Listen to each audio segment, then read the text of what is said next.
धर्म। हे ब्राह्मण देव, आपका स्वागत है।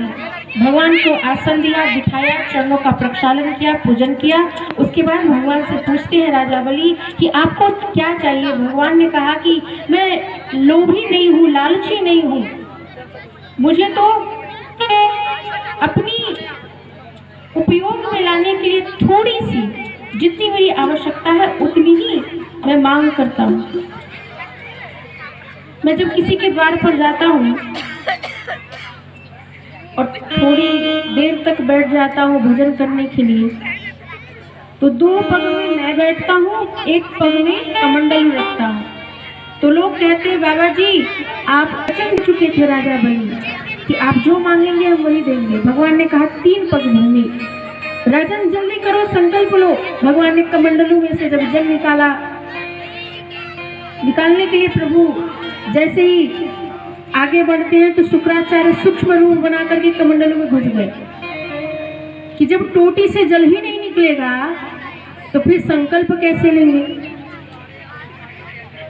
और फिर उसके बाद एक तिनके को लेकर के उसके छिद्र को खोलने के लिए जैसे ही राजा बलि ने उसमें डाला तो शुक्राचार्य की एक आंख ही फूट गई। बोलिए गोविंदाय नमो नमः। अब शुक्राचार्य जी निकल करके भागे। उसके बाद भगवान वामन को राजा बलि ने दान देने के लिए वचन दिया था, उस संकल्प को पूरा किया। जैसे ही संकल्प पूर्ण होता है, भगवान ने कहा कि मैं अपने 3 पग से ही नापूंगा। और जैसे ही ये वचन पूर्ण हुआ तो तद्वामनं रूपं वर्धताद् अद्भुतं हरेरनन्तस्य गुणत्रयात्मकं तद्वामनं रूपं वर्धता अद्भुतम। बढ़ गया भगवान वामन का स्वरूप, भुजाओं से दिशाओं को नाप लिया। ब्रह्मलोक में चरण जब गया, ब्रह्मा जी देखते हैं ब्रह्मांड में छिद्र हो गया, एक जलधारा प्रवाहित हुई। तुरंत ब्रह्मा जी ने उस चरण रज को ले लिया अपने कमंडलों में। जो हमारी गंगा मैया है वो भगवान के चरणों से ही निकली हुई है। बोलिए गंगा मैया की। अब तीसरा पग कहाँ रखूं राजन, बताओ जल्दी। अपने वचन से तुम हट गए। कहने लगे राजा बलि भगवान मेरा ये शरीर तो है, आप ये बताइए दानी बड़ा कि लेने वाला बड़ा? दाता बड़ा होता है कि धारण करने वाला, ग्रहण करने वाला? भगवान ने कहा दाता बड़ा होता है। तो प्रभु आप मेरे शरीर को नाप लीजिए, अपने चरणों का स्पर्श करा दीजिए, मुझे अपना बना लीजिए। भगवान ने राजा बलि को स्पर्श किया चरणों से और कहा जाओ सुतल लोक में। प्रहलाद जी भी आए, भगवान की बहुत सुंदर स्तुति करते हैं। भगवान ने आज्ञा दी, सुतल लोक में गए, राज्य लेकर के इंद्र को दे दिया। उसके पश्चात भी भगवान एक आज्ञा भगवान ये देते हैं राजा बलि को कि मैं वहां पर तुम्हारी रक्षा करूंगा, वरदान देते हैं। और भगवान एक रूप से वहां पर विराजमान थे। जब आते जाते कन्हैया का दर्शन होता, भगवान का दर्शन होता, मैया लक्ष्मी आई और राजा बलि को अपना भाई बना लिया। और राजा बलि ने कहा कि बहन तुम्हें क्या चाहिए? तो मैया लक्ष्मी ने कहा कि जो आपके द्वारपाल बने हुए हैं, मेरा मन उन्हीं पर आ गया है, बस आप मुझे उनकी पत्नी बना दीजिए, मेरा उनके साथ में विवाह कर दीजिए। अब बहन बन गई है तो बहन के वचन को तो पूरा करना ही पड़ेगा, क्योंकि भगवान वैकुंठ छोड़ करके काफी समय से यही सुतल लोक में भी थे। तो राजा बलि अपनी बहन का विवाह भगवान के साथ में कर देते हैं। उसके बाद भगवान वैकुंठ लोक में आ गए। आगे नवम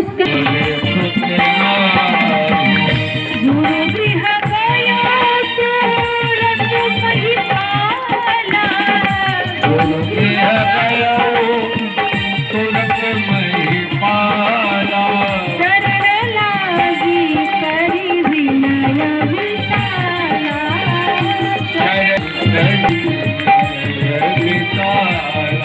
निज दुख सुख सब गुरु ही सुनायो निज दुख सुख सब गुरु ही सुनायो निज दुख सुख सब गुरु ही सुनायो निज दुख सुख सब गुरु ही सुनायो कही वशिष्ठ बहु विधि समझायो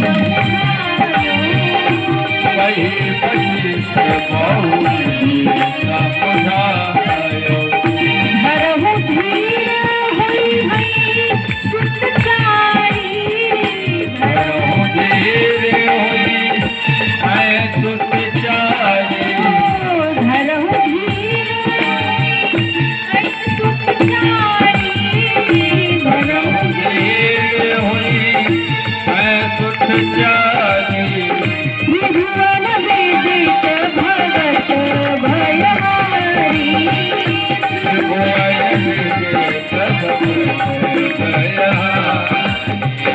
त्रिभुवन विदित भगत भयहारी। कोई है सुत चारी, 4 सुत होंगे, पुत्र होंगे। तो उसके बाद श्रृंगी ऋषि को बुलाया वशिष्ठ जी ने। श्रृंगी ऋषि आए, यज्ञ हुआ सुंदर। उसके बाद अग्नि प्रकटे चरोकर लीन्हे, हाथ में अग्निदेव प्रकट हुए खीर लेकर के। और वशिष्ठ जी ने दशरथ जी को दिया, अपनी रानियों को खिला दीजिए, इससे आपको पुत्र की प्राप्ति होगी। आधा भाग कौशल्या को दिया, फिर आधा भाग मैया कैकेयी को।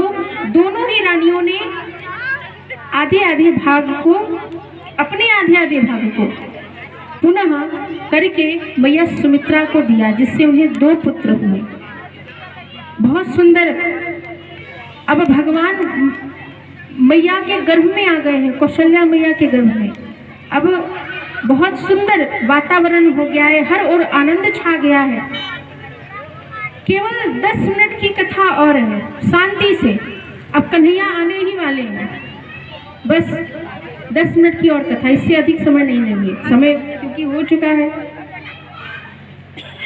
तो यही विधि गर्भ सहित सब नारी भई हृदय हर्षित सुख भारी, हर ओर आनंद छाया हुआ है। और फिर समय अनुसार वो दिन अंततो गत्वा आ ही गया। नौमी तिथि मधुमास पुनीता, नौमी तिथि मधुमास पुनीता, शुक्ल पक्ष अभिजित हरिप्रीता, शुक्ल पक्ष अभिजित हरिप्रीता,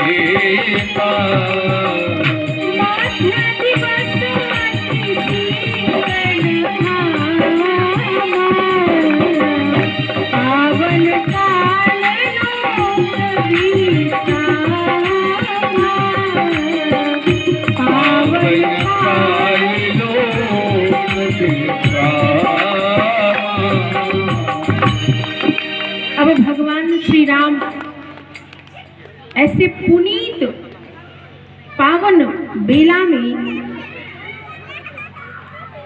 मध्य समय में, दिन के 12 बजे हमारे श्री राघवेंद्र सरकार का जन्म होता है। बोलिए श्री रामचंद्र भगवान की। जैसे ही प्रभु आए तो भगवान प्रकट हुए, भय प्रकट कृपाला दीन दयाला कौशल्या हितकारी। चतुर्भुज में भगवान हुए। मैया ने कहा इतना बड़ा स्वरूप है, बालक बनकर के प्रभु। तो भगवान थोड़े छोटे हो गए। मैया ने कहा कि अब रोइए क्योंकि बालक रोता है। तो भगवान रोने लगे, रोदन ठाना। मैया जैसा कह रही है भगवान वैसा ही कह रहे हैं। दशरथ को ये सूचना मिली, दासी ने जाकर के कहा महाराज आपको एक पुत्र की प्राप्ति हुई है, पुत्र रत्न, और मणि के समान, नील मणि के समान आपको पुत्र हुआ है महाराज। बड़े प्रसन्न हुए, दासी को अपने गले का हार उतार करके दे दिया। दूसरी दासी दौड़ करके आई, महाराज आपको एक पुत्र रत्न की और भी प्राप्ति हुई, भरत जी महाराज हुए। तो महाराज दशरथ ने उसे भी दिया।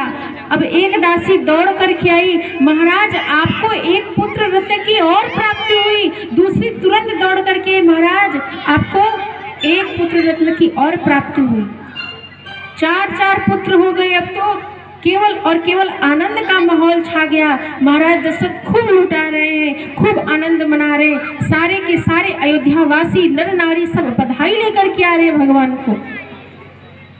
हमारे राजा के यहाँ पर 4 पुत्र रत्न की